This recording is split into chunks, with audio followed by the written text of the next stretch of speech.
Brethren Christian gospel മിനിസ്ട്രിയിലേക്ക് ഏവർക്കും സ്വാഗതം.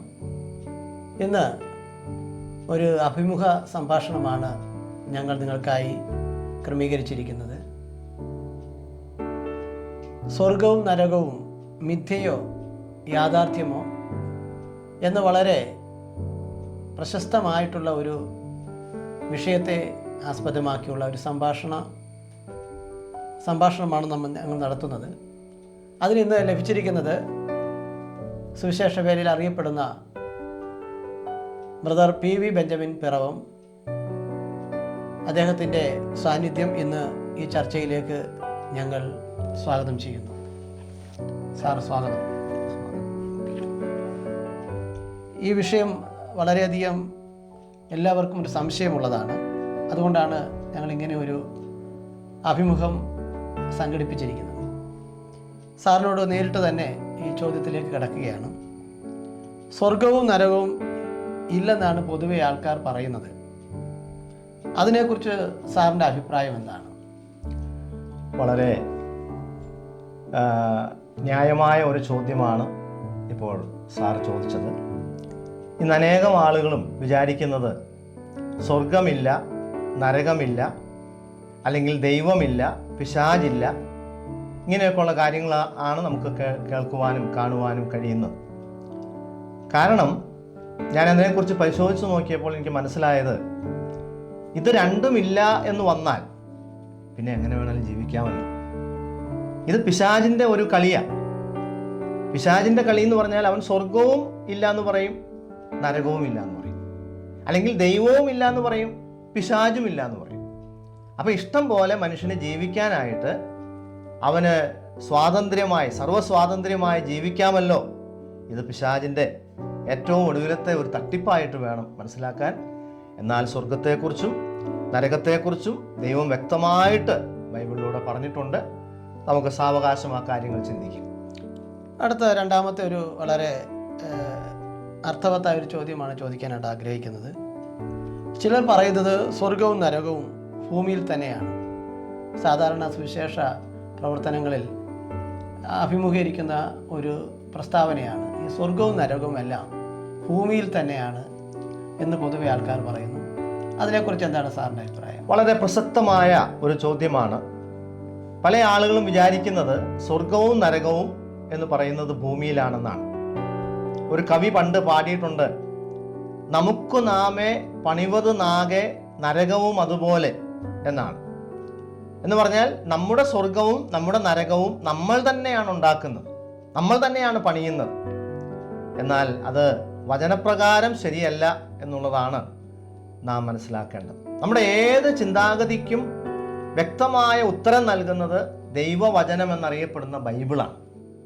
അപ്പോൾ അതുകൊണ്ട് ബൈബിളിലേക്ക് നോക്കുമ്പോഴാണ് ഈ കാര്യങ്ങൾക്കൊക്കെ വ്യക്തമായ ഉത്തരം ലഭിക്കുന്നത്. സ്വർഗമുണ്ടോ? ഉണ്ട്. നരകമുണ്ടോ? ഉണ്ട്. ഇത് ഭൂമിയിലാണോ?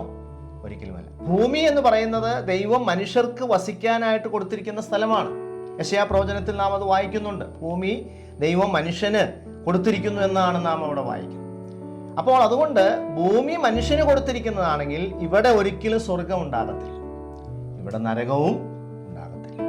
ഞാൻ അതിനെക്കുറിച്ച് പഠിച്ചപ്പോൾ എനിക്ക് മനസ്സിലായത് 3 വിധ സ്വർഗങ്ങളുണ്ടെന്നാണ് എനിക്ക് പഠിക്കുവാനായിട്ട് കഴിഞ്ഞത്. അതിൻ്റെ തെളിവിലേക്കായി ഞാൻ ഒരു വേദഭാഗം മാത്രം ചൂണ്ടിക്കാണിക്കാം. കൊരിന്ത്യർക്ക് എഴുതിയ 2-ാം ലേഖനം 12-ാം അധ്യായത്തിൽ പൗലോസ് പറയുന്നുണ്ട്, ഞാൻ ക്രിസ്തുവിലൊരു മനുഷ്യനെ അറിയുന്നു, അവൻ 3-ാം സ്വർഗത്തോളം എടുക്കപ്പെട്ടു. അത് പറഞ്ഞിട്ട് അദ്ദേഹം പറയുന്നത് അവൻ പറുദീസയോളം എടുക്കപ്പെട്ടു എന്ന്. അപ്പോൾ സ്വർഗം എത്രയുണ്ട്? സ്വർഗം 3 സ്വർഗങ്ങളുണ്ട് എന്ന് നമുക്ക് മനസ്സിലാക്കാൻ. അപ്പോൾ അത് ഏതൊക്കെയാണെന്നൊന്ന് അറിയാൻ ഒരു ആഗ്രഹം നമുക്കുണ്ടാവും. 1-ാമത്തെ സ്വർഗം എന്ന് പറയുന്നത് ഈ ഭൂമണ്ഡലത്തിന് ചുറ്റുമായിട്ട് സ്ഥിതി ചെയ്യുന്ന ആ അന്തരീക്ഷം, വായുമണ്ഡലം, അതാണ് 1-ാമത്തെ സ്വർഗം എന്ന് പറയുന്നത്. കിളികളും അതുപോലെ വിമാനവും ഒക്കെ പറന്ന് നടക്കുന്ന ഈ വായുമണ്ഡലത്തിനാണ് 1-ാമത്തെ സ്വർഗം എന്ന് വിളിക്കുന്നത്. ഷമായിം എന്ന വാക്കാണ് എബ്രായ ഭാഷയിൽ സ്വർഗം എന്ന് തർജ്ജമ ചെയ്തിരിക്കുന്നത്. 2-ാമത്തെ സ്വർഗം ഏതാണ്? നക്ഷത്രങ്ങളും സൂര്യനും മറ്റ് ഗ്രഹങ്ങളും ഒക്കെ സ്ഥിതി ചെയ്യുന്ന വായുമണ്ഡലത്തിന് വെളിയിലുള്ള ബഹിരാകാശം, നമ്മൾ ഇംഗ്ലീഷിൽ പറയുമ്പോൾ സ്പേസ് എന്ന് പറയും. മൂന്നാമത്തെ സ്വർഗമാണ് ദൈവം വസിക്കുന്ന പറുദീസ. അങ്ങോട്ട് പോകുന്ന കാര്യമാണ് പൗലോസ് തൻ്റെ ലേഖനത്തിൽ പറഞ്ഞത്. അങ്ങനെ 3 സ്വർഗങ്ങളുണ്ട്. എന്നാൽ നാം ഇപ്പോൾ പഠിക്കുന്ന ഈ സ്വർഗം എന്ന് പറയുന്നത് മൂന്നാമത്തെ സ്വർഗമാണ്. ദൈവം വസിക്കുന്ന ആ സ്വർഗത്തെക്കുറിച്ചാണ്. അങ്ങോട്ടേക്ക് പോകാമെന്നുള്ള പ്രത്യാശയാണ് ദൈവം നമുക്ക് നൽകിയിരിക്കുന്നത്.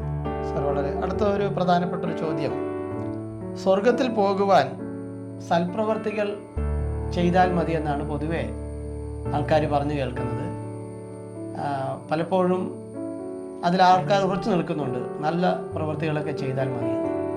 അങ്ങനെ നല്ല പ്രവൃത്തി ചെയ്തുകൊണ്ട് നമുക്ക് സ്വർഗത്തെ പ്രാപിക്കുവാൻ സാധിക്കുമോ? ഒരിക്കലുമില്ല.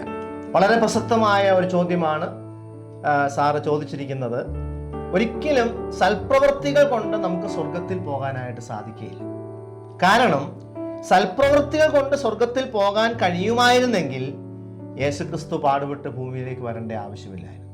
ഇതിനെക്കുറിച്ച് പൗലോസ് അപ്പോസ്തലൻ തന്നെ പറയുന്ന ഒരു വാക്യം നമുക്ക് നോക്കാം. ഗലാത്യ ലേഖനം 2-ാം അധ്യായത്തിന്റെ 21-ാം വാക്യം.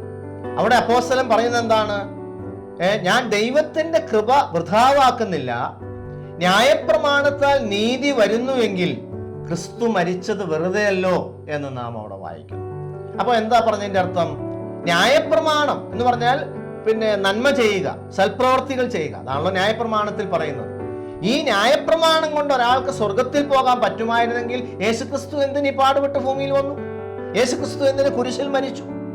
അപ്പോൾ അതുകൊണ്ട് സൽപ്രവർത്തികളാൽ ആർക്കും സ്വർഗത്തിൽ പോകാനായിട്ട് സാധിക്കുകയില്ല. തന്നെയല്ല, യേശുക്രിസ്തുവിനോട് ഒരിക്കൽ യഹൂദന്മാർ ചോദിച്ചു, ദൈവത്തിന് പ്രസാദമുള്ള പ്രവൃത്തികളെ പ്രവർത്തിക്കേണ്ടതിന് ഞങ്ങൾ എന്ത് ചെയ്യണം? ഉടനെ യേശുക്രിസ്തു പറഞ്ഞത് ഏതെങ്കിലും ഒരു പ്രവൃത്തിയെക്കുറിച്ചാണോ? നമുക്കൊന്ന് നോക്കാം.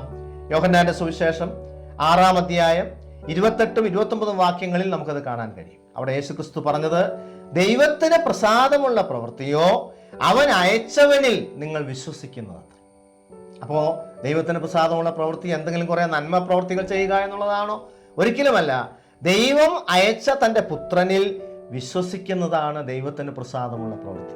ഇനി തന്നെയല്ല, യെശയ്യാപ്രവചനം 64-ാം അധ്യായത്തിന്റെ 6-ാം വാക്യത്തിലേക്ക് വരുമ്പോൾ, ഞങ്ങൾ അശുദ്ധരെ പോലെ ആയി തീർന്നിരിക്കുന്നു, ഞങ്ങളുടെ നീതിപ്രവൃത്തികളെല്ലാം കറപിരണ്ട തുണി പോലെ എന്നാണ് നാം വായിക്കുന്നത്. അവിടെ പറയുന്ന പ്രയോഗം ശ്രദ്ധിക്കണം. ഞങ്ങളുടെ മോശം പ്രവൃത്തികളല്ല, നീതിപ്രവൃത്തികൾ പോലും കറപിരണ്ട തുണിയാണ്. അങ്ങനെയാണെങ്കിൽ മോശം പ്രവൃത്തികളുടെ കാര്യം പറയണ്ടല്ലോ.